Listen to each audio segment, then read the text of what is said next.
Siempre es un placer venir a un centro educativo además con tanta relevancia en esta localidad y en nuestra región como es este en el que estamos, el Julio Pérez.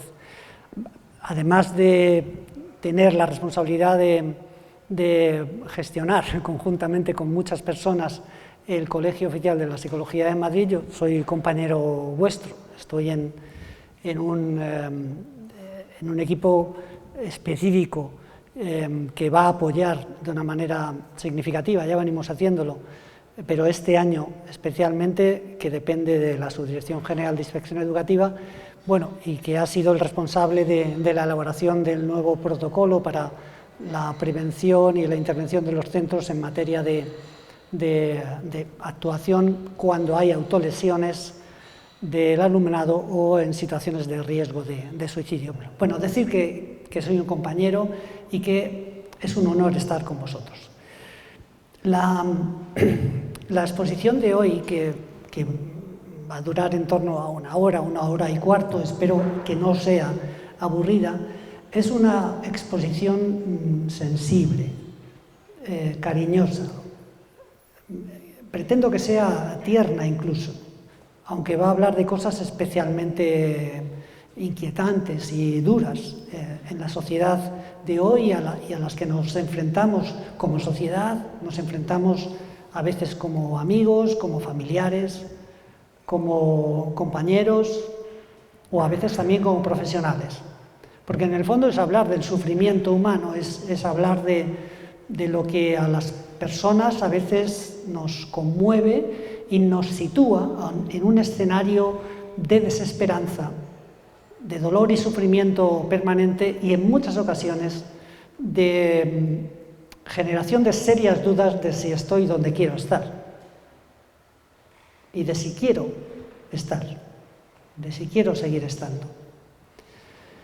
Las cosas que vamos a explicar, los argumentos que voy a procurar dar, quiero que sepáis que están basados en la evidencia científica. Hay muy poco de especulativo en lo que yo voy a contar, hay muy poco de interpretativo y todo está incorporado en procesos que tienen que ver con lo que la ciencia conoce al respecto de ese fenómeno que es el dolor y el sufrimiento emocional de las personas. Por lo tanto, vamos a hablar de salud mental, vamos a hablar también de lo que son los desajustes de salud mental en la población con la que nosotros y nosotras trabajamos y vamos a ver qué posibilidades de salida, de intervención, siempre en el marco de nuestras responsabilidades como docentes, podemos tener. Nuestro director, Juan Carlos, ya ha expuesto en el claustro, lo expuso en su día, el desarrollo de un proyecto que es este que aparece en la diapositiva, que es el proyecto SICE, Psicología en Centros Educativos. Este es un proyecto que se está desarrollando y se va a desarrollar en todo el Estado, no en todas las comunidades autónomas, pero sí en gran parte de ellas, y que nace del compromiso del Consejo General de la Psicología de España de aportar un granito de arena al sistema educativo para conocer más y mejor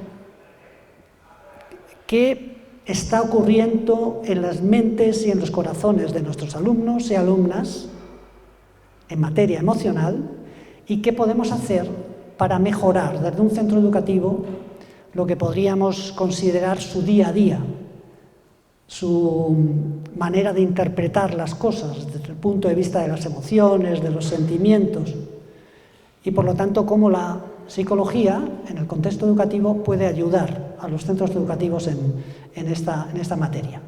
Es un proyecto por lo tanto global en nuestro país, pero que aquí en Madrid se va a desarrollar en un número de centros especialmente importante. Pero es un proyecto de investigación y, por lo tanto, no es solo un proyecto de intervención.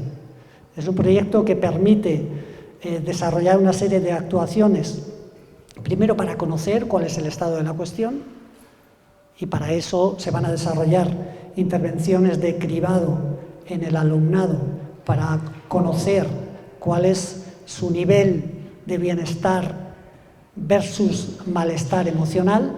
Por supuesto, todo anonimizado. Los únicos que vais a conocer la relación entre puntuaciones, niveles y demás y nombres vais a ser el centro educativo. El Colegio Oficial de la Psicología de Madrid, que luego, en función de esos datos, va a poner en marcha intervención con grupos control y experimental, va a trabajar con personas, pero va a trabajar básicamente con datos. Las relaciones entre personas y niveles de desarrollo emocional y demás, de ajuste emocional, van a ser, por supuesto, propiedad del centro, como no podía ser de otra manera. Estamos hablando de un proyecto de investigación con todos los ingredientes que una investigación requiere, tanto desde el punto de vista de validación por los comités éticos de la universidad que soporta esta investigación, como desde el punto de vista de los consentimientos informados, etcétera, etcétera. Es decir, que estamos hablando de una investigación de las que luego aparece en las revistas científicas de más alto nivel y que, por lo tanto, cuenta con todos los elementos de cuidado, de atención, de respeto a la privacidad, etcétera.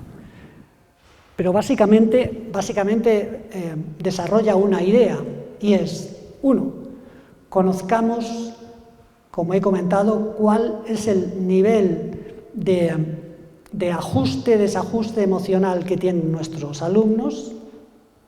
Esto se va a buscar, a indagar mediante el completado de un cuestionario ad hoc, expresamente elaborado para esta investigación. Es un cribado general, una primera observación, a partir de la cual vamos a poder observar, vamos a poder determinar qué chicos y chicas o cuántos chicos y chicas están, podríamos denominar, en ese estadio de bienestar, de tranquilidad, en fin, de razonable buena relación con el mundo, consigo mismo, con su autoconcepto, su autoestima. Aquellos que están en el otro lado, que podríamos considerar chicos y chicas que están pasándolo mal, que están cercanos a lo que podríamos considerar un desorden emocional. En algunos casos se podrán detectar situaciones ligadas al concepto de trastorno. No nos gusta utilizar el concepto de enfermedad mental, sino en todo caso el de trastorno. Algunos de estos chicos es probable que hayan sido detectados, ya estén siendo atendidos por servicios especializados de salud mental. Y entre medias hay un grupo de chicos y de chicas que podríamos considerar que viven la vida de una manera bastante normalizada. No aparecen síntomas expresos de desajuste, pero sin embargo cuando escarbas un poco ves que están en esa situación un tanto al límite.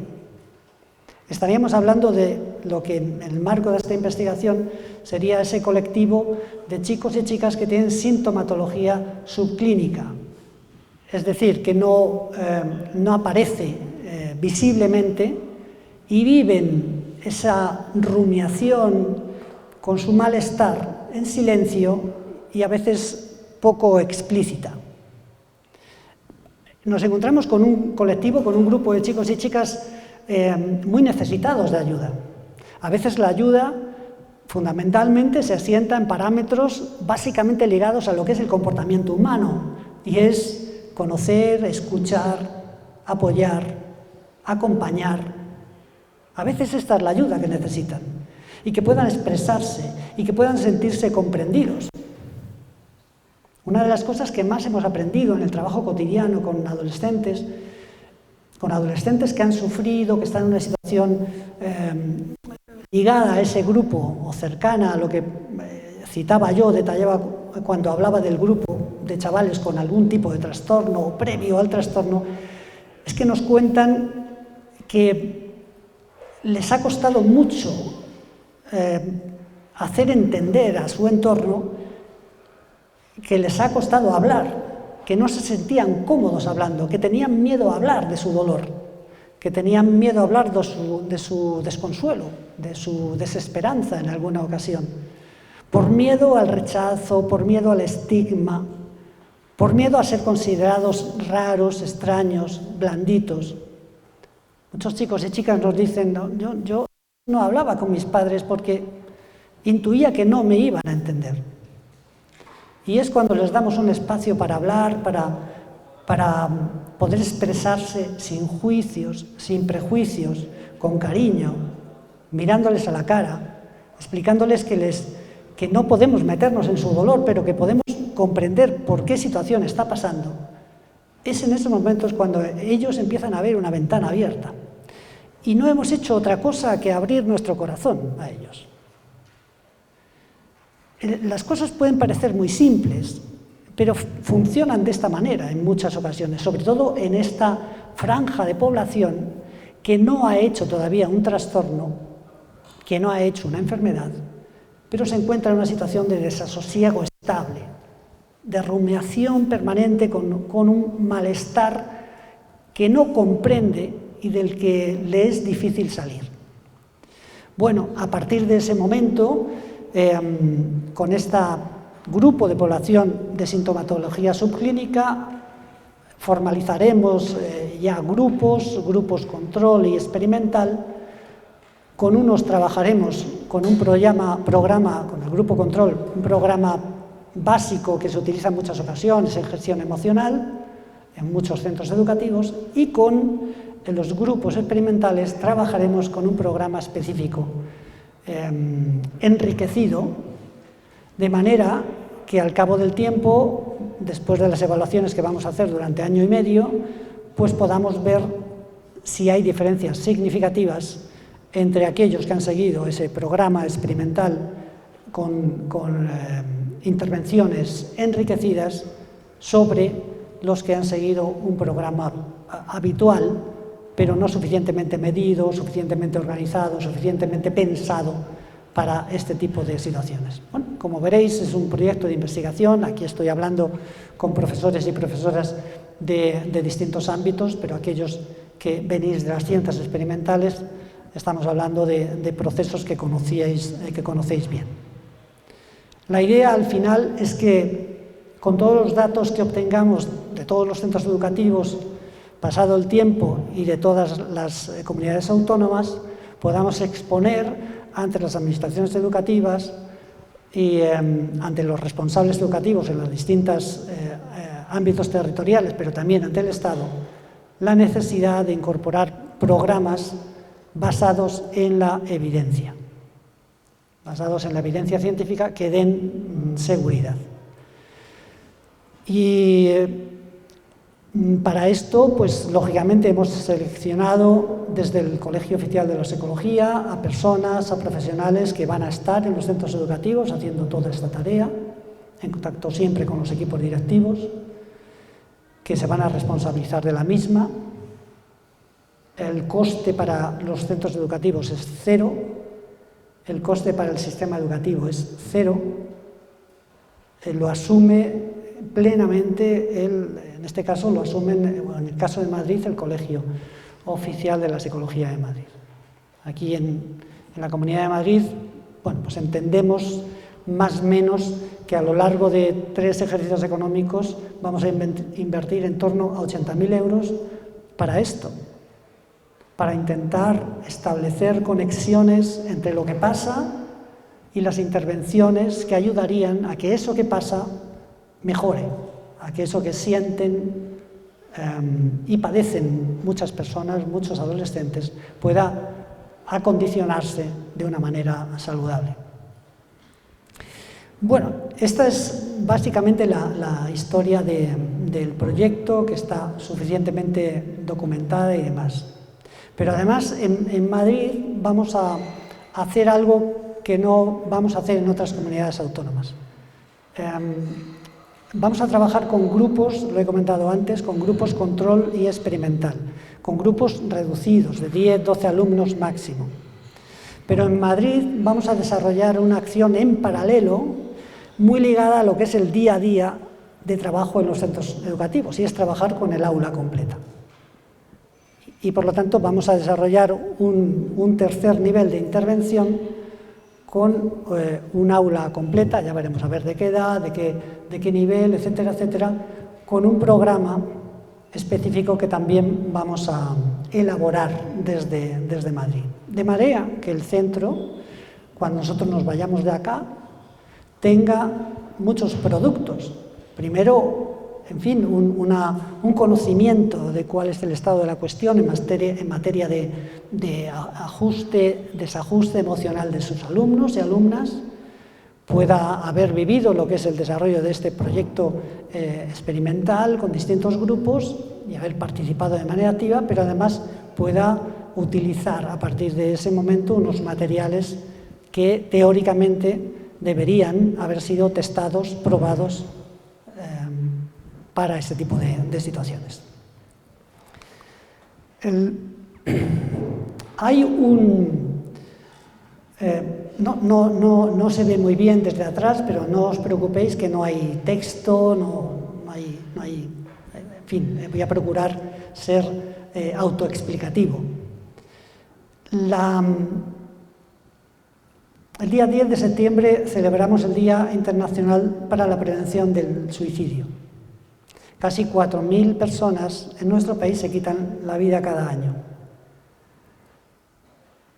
Para que os hagáis también una idea, menores de 14 años, en el año 2020 murieron 14, precisamente chicos. Estamos hablando de un fenómeno que además está infradatado, es decir, sabemos que mueren más personas por suicidio de las que son informadas por las estadísticas del Instituto Nacional de Estadística. Porque hay muertes por accidentes que cuando no hay una prueba de que ha podido ser una muerte por suicidio, normalmente son catalogadas como muertes por accidente. Una persona, un adulto, tiene un accidente de coche aparentemente sin motivo y cuando investigan y ven que en el bolsillo de la chaqueta hay una carta despidiéndose, evidentemente esta situación habilita una tasación de esta muerte como de un suicidio. Pero hay personas que se quitan la vida por situaciones muy sobrevenidas, por situación de desborde, etcétera, etcétera, sin dejar una muestra, un detalle de que ha sido una opción elegida. Por lo tanto, sabemos que mueren más personas al año por suicidio de las que son así clasificadas. Pero hay cosas especialmente importantes también que nos detallan los números, pero quiero ir más allá de los números, pero los números son importantes. Sabemos que entre 6 y 8 personas por cada persona que muere por suicidio viven su vida absolutamente devastada, casi de por vida. Estamos hablando de los familiares más directos, hermanos, padres, abuelos. Y sabemos también que por cada suicidio consumado hay en torno a 20 intentos que no se consuman. Estos datos y otros aparecen cada año, el día 10 de septiembre, en forma de argumentos en las notas de prensa, en la información que nos transmite la Organización Mundial de la Salud, que trabaja denodadamente para visibilizar este fenómeno, pero en muchas ocasiones estos datos quedan ahí, recogidos ese día y en todo caso en días subsiguientes, pero enseguida son olvidados. Para que nos hagamos una idea, si mueren 1.500 personas cada año por accidentes de tráfico, estaríamos hablando de que más del doble mueren por suicidio. Y sin embargo, fijémonos en la gran relevancia que se da en campañas, en medios, en debates a los fallecimientos por accidentes de tráfico, que están muy bien, y la escasa información que a lo largo de la historia ha habido en relación a este otro fenómeno. Si miramos otro fenómeno que está siendo tratado como se puede, pero en general yo creo que con voluntad, con criterio, que es el fenómeno de la violencia de género, pues si miramos cada año hay en torno a víctimas por violencia de género, tanto víctimas directas como víctimas vicarias, ¿no? La violencia vicaria, cuando matan algunas personas a sus propios hijos, estamos hablando de 60, 65 personas cada año. Por lo tanto, mueren por suicidio casi 70 veces más personas que aquellas que mueren por violencia de género. Y la violencia de género está cada día,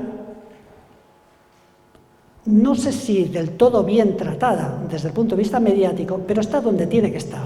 Tenemos que verlo, tenemos que hablar con nuestros alumnos y alumnas, tenemos que sensibilizar, tenemos que informar. Claro que sí, porque es una lacra terrible que no conseguimos todavía erradicar. No solo en forma de evitar muertes, sino en forma de evitar vidas truncadas, doloridas, sufridas, enajenadas. Pero hay 4.000 personas que un día deciden que es el último día de su vida. Esto es lo tremendo del asunto. Por lo tanto, he querido empezar este argumentario hablando de una conducta que es la conducta extrema, pero que los números nos dicen que está ahí y que evidencian que estamos hablando de un problema de salud pública. Nosotros, en el contexto del trabajo con los adolescentes, cada vez más les escuchamos frases del tipo: yo así no quiero vivir, esto no lo puedo soportar, no sé si voy a ser capaz, no puedo con mi vida. El gran trabajo que están haciendo tutores y tutoras cada día en progresión de acercamiento a la vida, al corazón, al alma de los alumnos y de las alumnas, tiene este lado también, que nos encontramos, que cada vez se muestran más cercanos a nosotros, que cada vez confían más en nosotros y en nosotras. Y nos cuentan cosas que antes no contaban, que antes no se atrevían a contar. Y recibimos en nuestros correos electrónicos a veces cosas que nos dicen, que nos sobresaltan, que nos hacen no dormir esa noche, que nos hacen poner en marcha una serie de mecanismos a través de los equipos directivos, de las jefaturas de estudios, de los departamentos de orientación, etcétera, etcétera, para intentar ayudar a esas personas. En otras ocasiones hemos podido ser testigos también de conductas que tienen que ver con la violencia autodirigida en forma de autolesiones. Las autolesiones son bien conocidas en el mundo del trabajo especializado en salud mental. Yo recuerdo trabajos de investigación en los que andaba ya en curso en el año 2006 en nuestro país, que evidenciaban un incremento de estas conductas. Han pasado 15, 16 años, estamos en el 22, y hoy en día forman parte casi de las conversaciones habituales entre los docentes y las docentes en relación a qué pasa con nuestros alumnos. Vamos a hablar un poco de esto, no vamos a descubrir todo lo profundo que hay ahí, todos los contenidos profundos que hay, pero por lo menos sí aproximarnos. Hay una campaña en el Reino Unido, que es esta, una campaña de prevención del suicidio, que se llama La Última Sonrisa. Yo os aconsejo que entréis y la busquéis en la red, porque es una campaña que muestra las últimas fotografías cargadas de, no sé si aparente o no, pero de felicidad, de alegría, de personas que se quitaron la vida. Porque detrás de la persona que se quita la vida o que lo intenta, hay una persona que hace poco ha sonreído, que hace poco ha estado celebrando un cumpleaños, que hace poco la hemos tenido comiendo con nosotros aquí. Y muchos de ellos y muchas de ellas han pasado por situaciones en las que han tenido que soportar ese sufrimiento terrible, dramático, con pocas exposiciones, con pocos momentos de charla, de trabajo, de diálogo con las personas con las que trabajamos, con los familiares y demás, que han llevado ese tormento en silencio. Pero detrás de cada persona que se quita la vida, casi siempre, por no decir siempre, hay rastro. Rastro que no siempre es fácil ver, pero que cuando se hacen autopsias forenses de estas conductas, se encuentran. No quiero dramatizar mucho, aunque a veces es bueno, pero este fin de semana hemos podido observar unas imágenes que asocian la idea de que la vida no merece la pena con el fenómeno del acoso entre iguales. Las hemos visto en distintos medios de comunicación, no se desarrollan en un contexto de educación reglada, sino en el ámbito no sé si era un campamento de verano, en fin, de una actividad extraescolar, cuando un grupo de chicos veja, insulta, machaca, cantando la canción de Cumpleaños Feliz con una letra que lo que pretende es horadar la dignidad de un niño que ese día llevaba una tarta para celebrar el cumpleaños con sus compañeros. Y recuerdo, el otro día lo estábamos hablando, Raquel, otras compañeras y yo, mientras tomábamos un café, y yo les decía, yo no soy muy partidario de que esas imágenes salgan una y otra vez en la televisión, pero de vez en cuando hay que ponerlo ahí en la cúspide y que lo veamos. Este niño, cuando llegó a casa, le dijo a sus padres, papá, yo me quiero morir. Han salido muchos famosos escribiendo a este niño en las redes sociales diciendo, feliz cumpleaños, yo estoy contigo, yo soy amigo tuyo, no hagas caso a esos insultos, no hagas caso a esos que te odian, no hagan caso a esos que te quieren hacer mal, estamos contigo. No sé si habrá llegado ese mensaje al niño, seguramente sí, pero también han salido algunos papás y mamás que ya no tienen a su hijo o a su hija al lado, porque se quitaron la vida y vivieron situaciones de esta naturaleza. Estos niños y estas niñas un día rieron, a veces hace nada. Estos son elementos especialmente significativos. Hay una frase de un especialista en salud mental que a mí me parece que es especialmente importante señalar. El suicidio no se puede predecir, pero sí prevenir. Podemos desarrollar acciones para hacer prevención primaria, secundaria, terciaria, acompañar, explicar, trabajar el desarrollo de unas emociones saludables, pero la conducta es impredecible y también imprevisible. Y hay ocasiones en que cuando parece que todo está bien, alguien decide que ese va a ser el último día.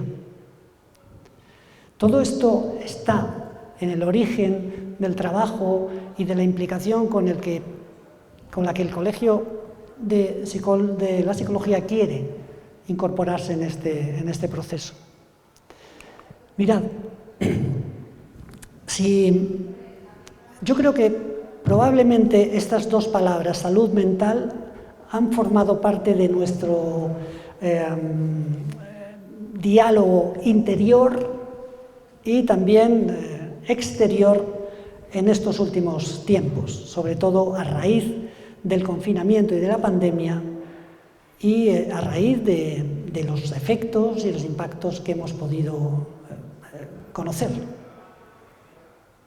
Siempre se habló de salud mental, pero normalmente asociándola a este colectivo de personas que estaban en el extrarradio, que estaban mal, que tenían un trastorno, que tenían un problema, que eran algo raros, algo extraños, que tenían una enfermedad. No hace demasiado se les llamaba tarados. Y ese término viene del sustantivo tara, y le falta algo, ¿no? Esta es el origen embrionario del estigma, del sello que colocamos en la espalda, en la cara, en el rostro, en los ojos de aquellas personas que están pasándolo mal. Y luchar contra eso es responsabilidad de todos y de todas.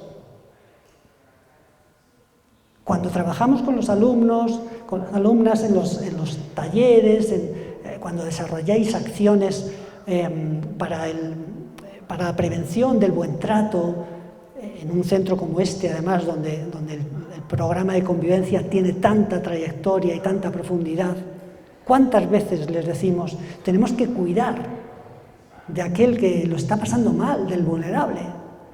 Y cuidarle significa estar a su lado, acompañarle, a veces simplemente escucharle, no juzgarle, no ponerle el sello, pero que sepa que puede contar con nosotros. Que sepa que cuando nosotros estamos ahí a su lado, estamos incondicionalmente con él. Este es un elemento que sabemos que es de gran importancia para el crecimiento de nuevas perspectivas en personas que están sufriendo psicológicamente. No solo soy infeliz, sino que además nadie me quiere, nadie me soporta, nadie quiere estar conmigo. Esto es una de las cosas que tenemos que evitar. Y a veces lo intentamos explicar con palabras, y está bien, pero cuando lo explicamos con hechos, cuando lo explicamos con la compañía, con el abrazo, cuando lo explicamos con el cariño y con la ternura, eso penetra de una manera absolutamente sustantiva. Y cuando nuestros chicos y chicas ven lo que nosotros hacemos, sabemos, y la ciencia nos lo explica, que es mucho más sencillo que esa conducta se incorpore en el modo y manera en que actuamos cada día, que si simplemente se lo contamos. Por salud mental, si yo os pidiera a cada uno de vosotros y de vosotras que en un post-it me dijerais cuál es vuestra definición, veríamos que encontrábamos algún tronco común, pero encontraríamos también diferencias. Bueno, esto se hizo en una investigación que es de 2015, esta que tenéis ahí, y se pudo observar cómo 50 grandes expertos en materia de salud mental no acababan de ponerse de acuerdo en lo que representa el concepto de salud mental.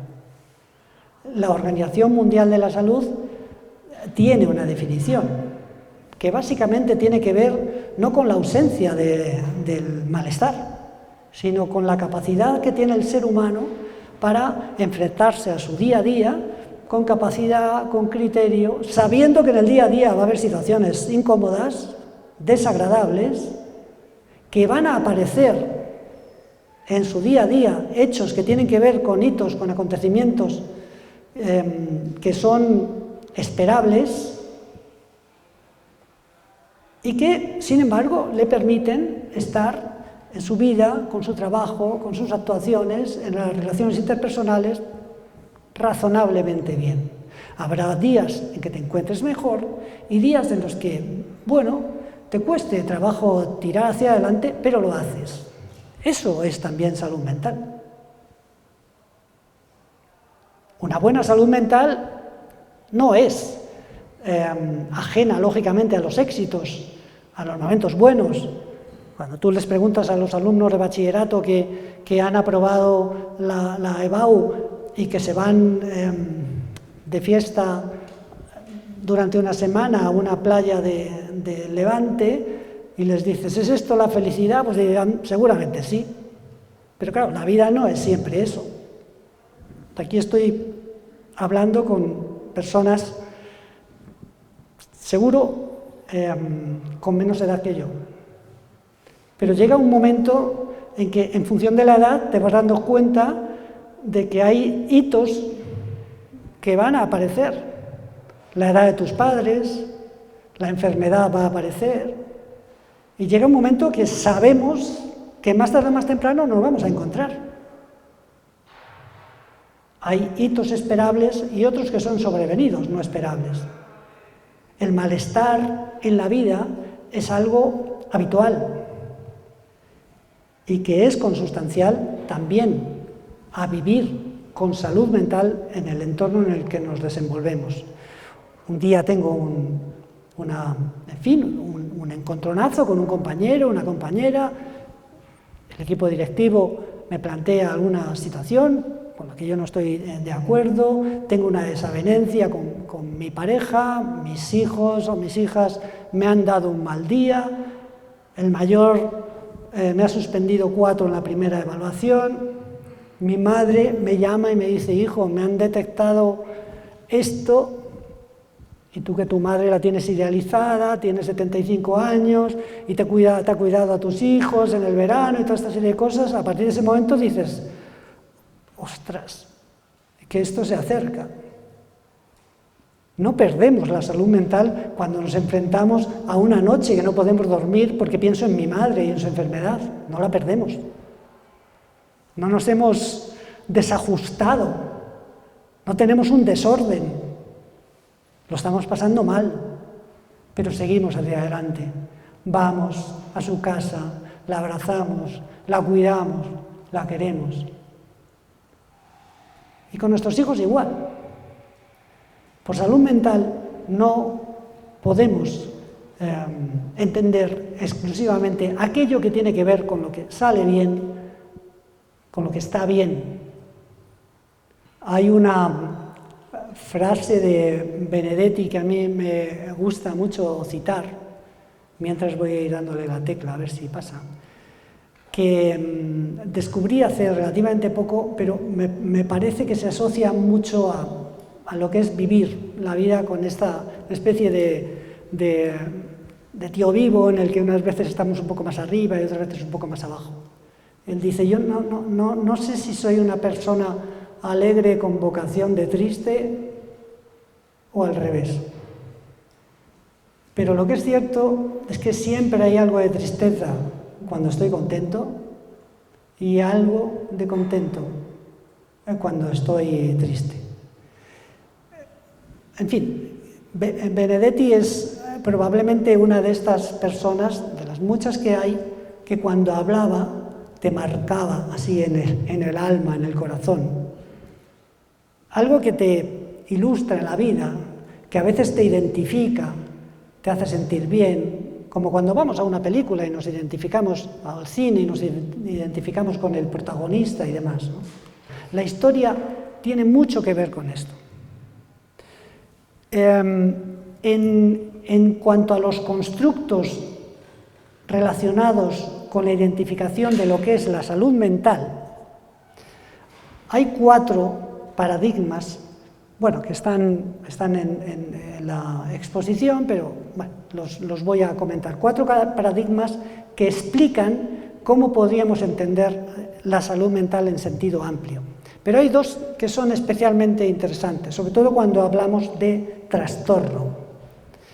Uno de ellos es el que identifica la salud mental en una esfera, todo eso es salud mental, y en una esfera más pequeña dentro de ese círculo, gracias, y en una esfera dentro de ese círculo aparece el trastorno mental, dando a entender que el trastorno mental está dentro del espectro de la salud mental, pero que es como un compartimento aislado, que el que entra ahí, que Dios le pille confesado y que se encomiende a los especialistas para poder ser atendido y demás. Todos los demás estaríamos en ese ámbito de desarrollo personal razonable en el que nos encontraríamos básicamente bien. Pero hay otro constructo, otra imagen que nos plantea la línea del continuo, con la que humildemente diré que yo me siento más identificado. Y es, no hay un estado de enfermedad y un estado de salud puros, sino que todos nos movemos en un lineamiento. Y esto lo sabemos, que la vida cotidiana tiene estas cosas, ¿no? Nos movemos, un día estamos algo mejor, otro día nos encontramos mal en función de cosas que pasan. Cuando eso que nos pasa es algo estable, que nos castiga, que es duro, lo normal es que dure en el tiempo. Y cuando dura en el tiempo, aunque nosotros estamos manteniendo adecuados procedimientos para ajustarnos, para seguir, para no tirar la toalla, a veces el cansancio llega y uno se siente agotado. Y aparece una sensación de vértigo, de que no voy a salir de esta. Ahí estás adentrándote, sin que podamos hablar todavía de enfermedad, en esa situación de pre-trastorno o pre-enfermedad. Pero estaríamos hablando de un continuo. Es cierto que hay enfermedades mentales o trastornos mentales que no devienen de situaciones sobrevenidas más o menos esperadas en la vida cotidiana, sino que afectan a tu cerebro, al funcionamiento de tu sistema nervioso, sin que aparentemente haya una causa específica que lo justifique. Una persona pierde a su hijo y es lógico que aparezca a partir de esa situación una experiencia de dolor que puede llegar a ser crónico. Claro que sí. O pierdes a tu padre o a tu madre por una enfermedad que ya viene de tiempo y que te permite esperar el final. Has estado cohabitando con una situación de dolor, previendo lo que podía ocurrir. Pero a veces la experiencia del fallecimiento, el fallecimiento de alguien que está muy ligado al sufrimiento y a las consecuencias ligadas a la depresión y demás, pues a veces aparecen de manera sobrevenida. Todas estas cosas, situaciones especialmente dolorosas y demás, es lógico que tengan un impacto. Pero es cierto que hay trastornos que tienen que ver con situaciones de anomalías neurológicas, anomalías estructurales, sobre las que todavía hay que investigar mucho. Estamos hablando de la esquizofrenia, de los trastornos psicóticos, estamos hablando del autismo incluso, estamos hablando de lo que en el ámbito de la medicina se conoce como la enfermedad mental. Fijaos, en el año 2019 se publicó este estudio que tenéis ahí referenciado. Es un estudio que estudia desde el año, si no recuerdo mal, 1900...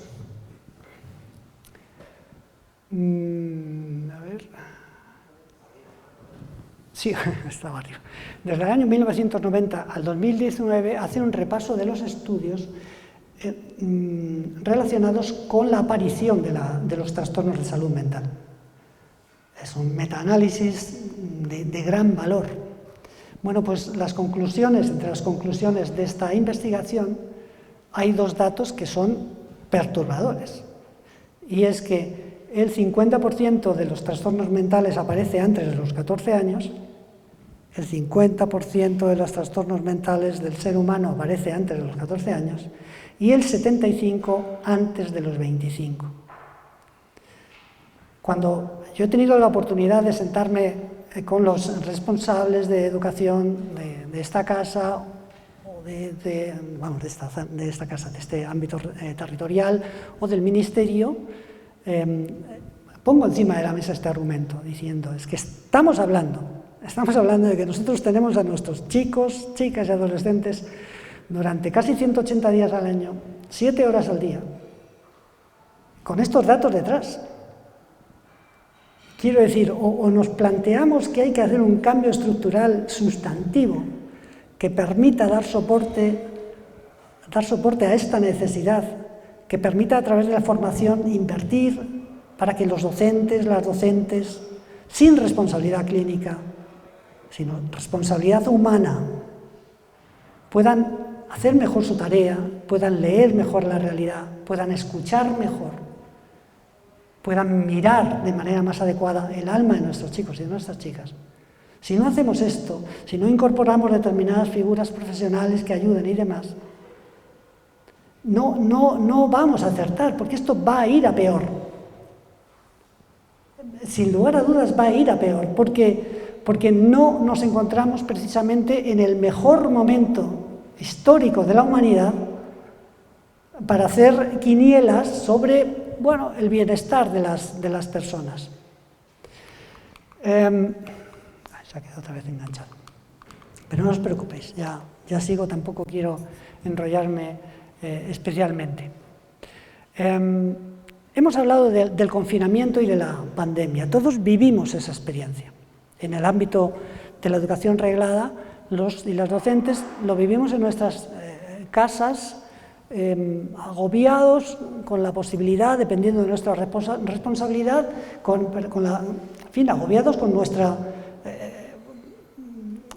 nuestra visión de qué podíamos hacer para llegar mejor a nuestro alumnado, para atenderles mejor, para escucharles mejor.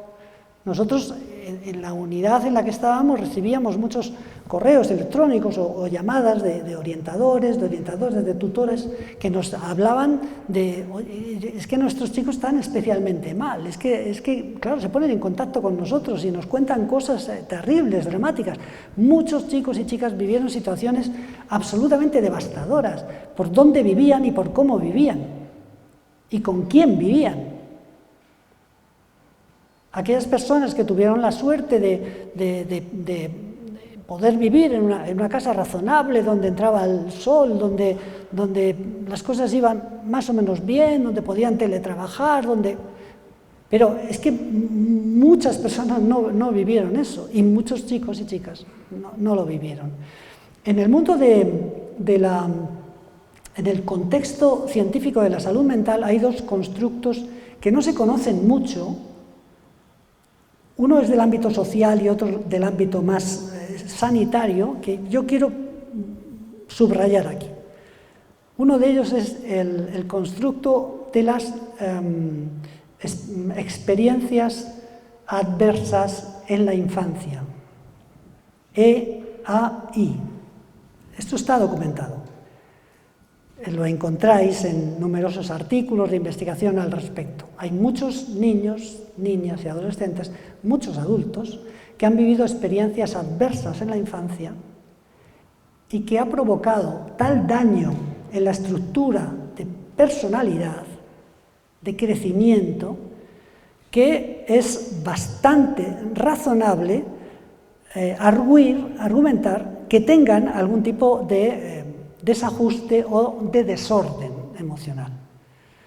A veces nos encontramos hablando de esto cuando surge lo extraordinario, y lo extraordinario es eso que hemos dado en llamar, apelo aquí a los docentes de ciencias físicas y demás, la resiliencia. A veces decimos, fíjate, esta persona, lo que vivió, lo que sufrió, y cómo ha conseguido salir, cómo ha conseguido crear, cómo ha conseguido ser alguien especialmente importante en la historia del ser humano. Y es en ese momento cuando decimos, ostras, pero ¿y lo que vivió? Pero estas son situaciones extraordinarias. Aquellos niños y niñas que han vivido situaciones adversas, vivir en la violencia, vivir en los abusos sexuales. Niños y niñas que... Yo recuerdo, lo he comentado en muchas ocasiones, pero trabajando en la institución del Defensor del Menor en el año 2004-2005, yo tuve oportunidad, trabajando con la Guardia Civil, de conocer que a partir de ese momento España empezaba a ser productora de pornografía infantil. Hasta ese momento en España se consumía pornografía infantil que venía de los países del Oriente, que venía de Sudamérica, que venía incluso de África, pero es en el año 2005-2006 cuando se detecta una película de pornografía infantil donde aparecen niños españoles. Yo recuerdo aquellas noches porque no dormía, recuperando permanentemente sin querer las imágenes que estaba viendo. Niños y niñas de muy corta edad que estaban siendo sometidos no solo a vejaciones sexuales y demás, sino que además formaban parte de toda una red de distribución de imágenes terribles que trasladaban las fronteras y que niños y niñas víctimas también de la violencia de género, niños y niñas con una dificultad para poder incorporarse al mundo ordinario, proveniendo de donde provienen clases desfavorecidas. Bueno, estamos hablando de poblaciones muy vulnerables, que explican la aparición, la génesis de trastornos emocionales en la infancia, en la adolescencia y por lo tanto también en el mundo adulto. Y el otro constructo, además de las experiencias adversas en la infancia, que lo hemos escuchado más a raíz de la pandemia, es el de los determinantes sociales de la salud y de la salud mental. Hay experiencias que determinan cuál va a ser nuestra salud mental en función de lo que vivimos, dónde vivimos, cómo lo vivimos.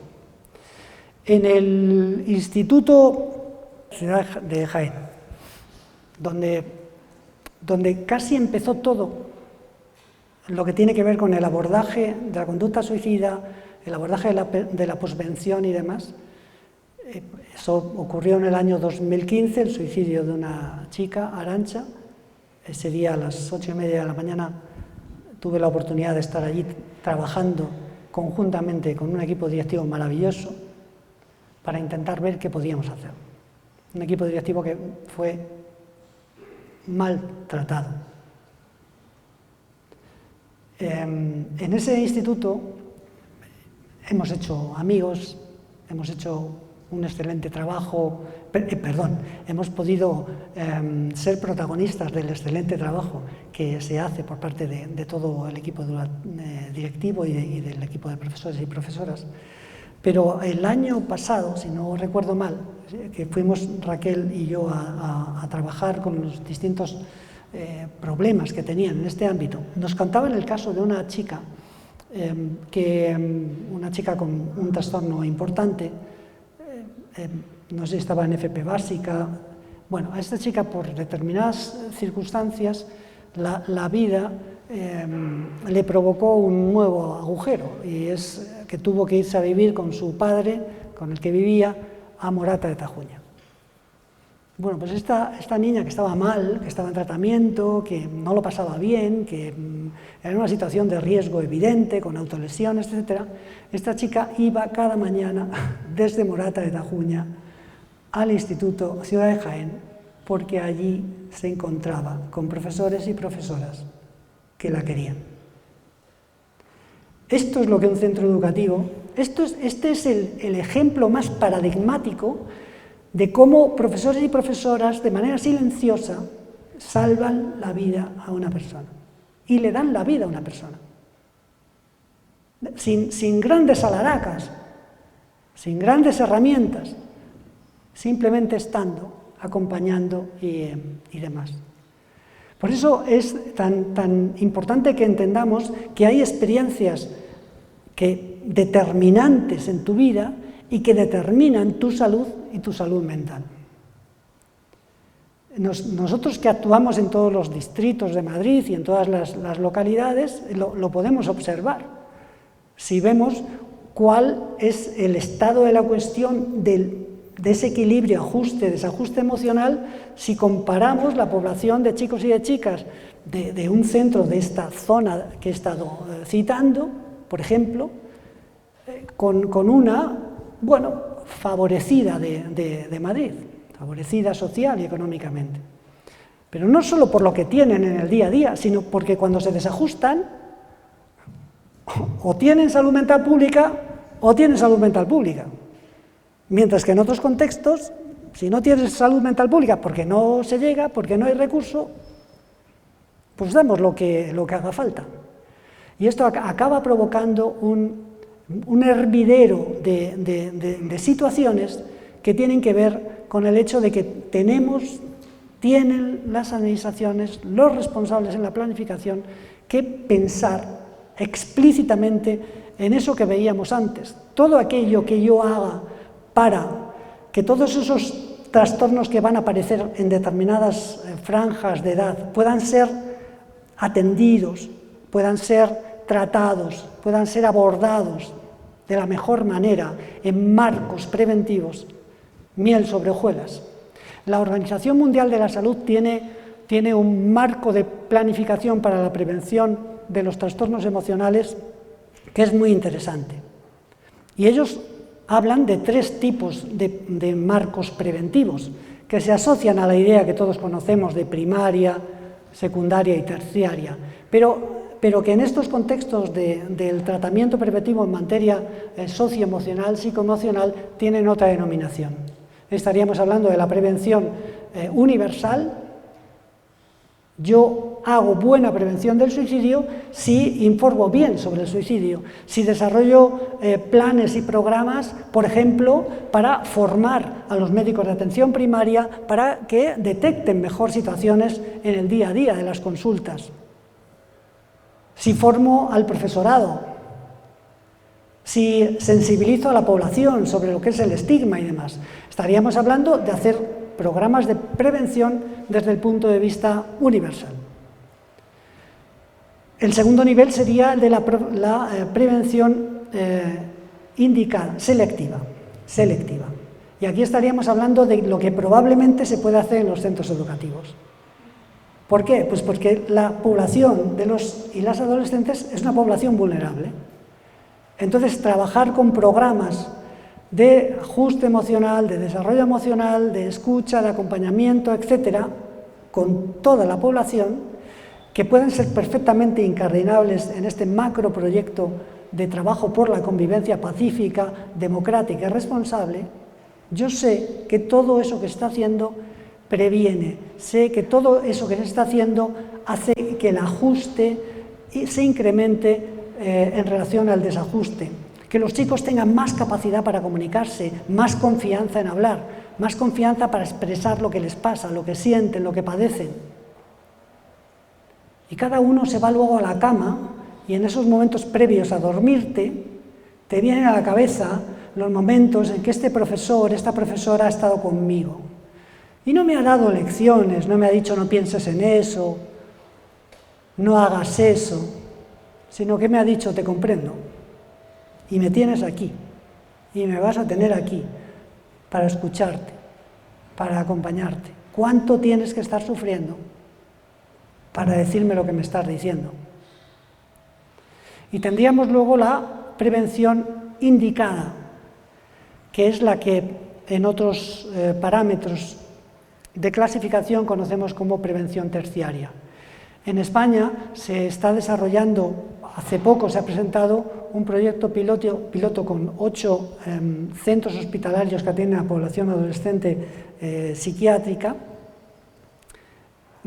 para intentar testar un programa un programa de intervención con aquellos chicos y chicas que ya han intentado quitarse la vida.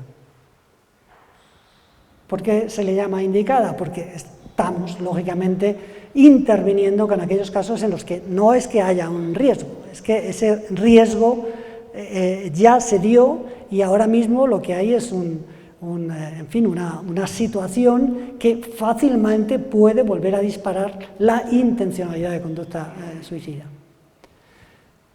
De esto sabemos ya mucho y se sabe lo que tenemos que hacer. Nosotros en nuestro colegio profesional llevamos todo un año, desde el día 10 de septiembre de 2021 al próximo 10 de septiembre de 2022, desarrollando acciones en distintos niveles. Perdón, que me he vuelto a bajar el micro. Desarrollando acciones con profesionales, desarrollando acciones en el contexto educativo, invirtiendo dinero para sacar adelante nuevas propuestas, nuevas iniciativas. Queremos trabajar con ayuntamientos. Hemos formalizado un convenio con Madrid Salud, el Ayuntamiento de Madrid, por el que vamos a formar a todos los agentes profesionales que atienden en los dispositivos de salud que tiene el Ayuntamiento. Por supuesto, estamos haciendo incidencia política y toda esta serie de cosas, pero nada de eso valdría si yo un día bajo la persiana y digo, bueno, ya he hecho, no, vamos a sostener, vamos a mantener este día 13 de septiembre, vamos a desarrollar una jornada de visibilización en CaixaForum también, hablando de todas estas cuestiones.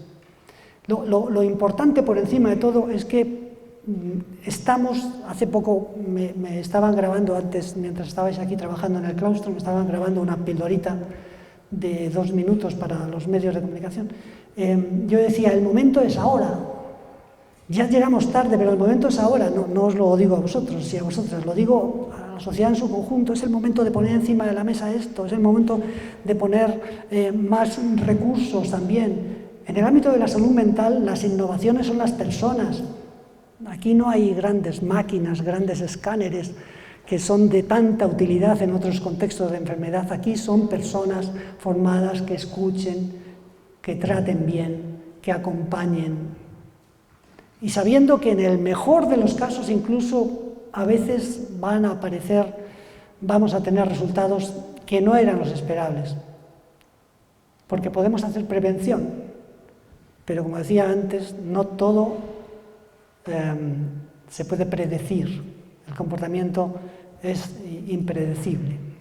Mirad, hay una cosa que también quería decir. Bueno, nosotros, Raquel y yo estuvimos en este instituto hace año y medio, 2 años, yo creo que fue después de la pandemia, sí, y estuvimos trabajando con alguna persona del equipo directivo. He visto por aquí antes a la jefa de estudios, que ya no la veo,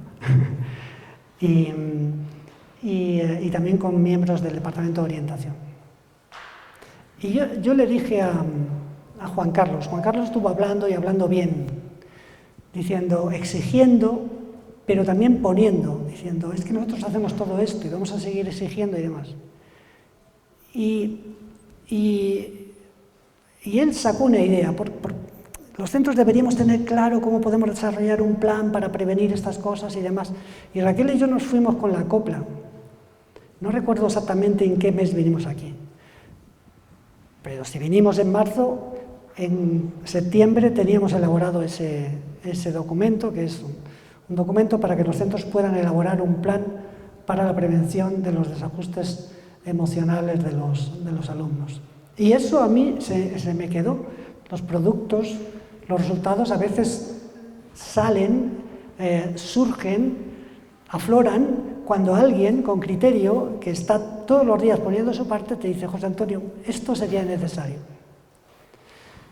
Y hoy damos comienzo al programa SICE en 13 centros educativos en la Comunidad de Madrid. Así que, bueno, hemos querido estar hoy aquí presentes y quitaros este tiempo antes de empezar el curso para contaros básicamente cuál es la trama que está detrás de toda esta investigación, que es el proyecto SICE, pero que engloba e incorpora una máxima fundamental, y es que nos importan las personas. Las personas que nos dedicamos a la psicología, que hemos tenido experiencia en psicología clínica y demás, sabemos que hay veces que hacemos cosas pensando que estamos llegando al núcleo, al corazón, al alma de esa persona que sufre. Y te vas a casa diciendo, hoy ha sido un buen día. Y cuando llegas, tienes un mensaje de esa persona, de una de esas personas que se ha ido, sonriente y demás, diciendo, no puedo más. Esto es lo que antes quería significar con la imprevisibilidad del comportamiento. Se trata de rascar permanentemente, de trabajar, de escuchar. Y habrá cosas que hagamos bien sin saber que las estamos haciendo bien. Habrá cosas que hagamos bien sabiendo que las estamos haciendo bien. Y habrá momentos en los que estemos despistados. Y ocurrirán cosas, no hablo aquí en este centro, sino en todos los centros que nos generarán probablemente un profundo dolor. Pero lo importante es que desde las instituciones, desde las organizaciones, pongamos al servicio de los agentes más directos, de los mediadores, lo que podamos. Bueno, pues yo creo que hasta aquí. Bueno, contar una anécdota más. Y es que en un programa de televisión española, en un comando Actualidad,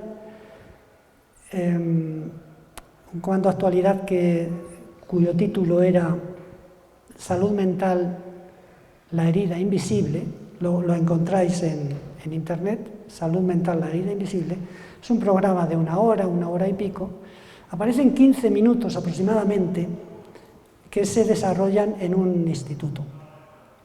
Bueno, en ese instituto DFP, que es el barrio de Bilbao, DFP, ahí en Madrid, bueno, estuvimos cerca de 4 horas ahí trabajando y demás. La idea era seleccionar un grupo de chicos y de chicas aleatoriamente que quisieran ver un documental sobre el suicidio. La herida invisible se llamaba algo así, pero no era exactamente como el programa, como el programa de Comando Actualidad. Bueno, se pidió voluntarios, chicos y chicas levantaron la mano, eran mayores de 18 años, con esto evitábamos, la necesidad de pedir permiso a los padres y demás. Les explicamos que iban a ver el documental y que luego se iba a hacer una suerte de diálogo, de coloquio con la cámara de televisión delante, hablando de estas cosas, de lo que es el sufrimiento, de lo que es el dolor psicológico, de lo que es el desborde emocional, etcétera, etcétera.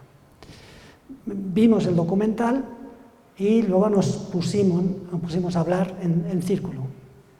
Estábamos con mascarilla, es decir, que esto debió ser pues el año después. Hay un momento en el que yo pregunto, ¿cuántos de vosotros o de vosotras os habéis autolesionado o conocéis a alguien que se ha lesionado? Y prácticamente todos levantan la mano. Yo observo que la periodista, que lo hace muy bien, se queda muy sorprendida de esto y a partir de ahí se desarrollan una serie de preguntas y demás. Entre ese grupo de chicos y chicas, ya estoy terminando, había chicos y chicas que ellos expresan que sufren un trastorno, un cuadro depresivo, trastorno de ansiedad, que están siendo atendidos por servicios especializados y demás. Pero sobre todo hablan con una naturalidad tremenda y te hablan de lo mucho y bueno que les está haciendo sentir ese momento en el que están hablando de esto. Se ve cómo se cogen de la mano, no se conocían, no eran de la misma clase, algunos no se conocían, cómo lloran, cómo se abrazan. Y cuando les preguntan, la periodista les pregunta, ¿qué habéis sacado de conclusión de todo esto? Y ellos dicen, ¿cuántas veces he echado en falta este momento? Porque hay ocasiones que lo único que necesita uno es tener la sensación de que te escuchan, de que te entienden y de que no te juzgan. Y eso en el abordaje de la salud mental es especialmente significativo. Eso es lo sagrado en esta historia. Luego las diferencias individuales, el cómo somos cada uno, hace que generemos matices en la manera de responder y demás.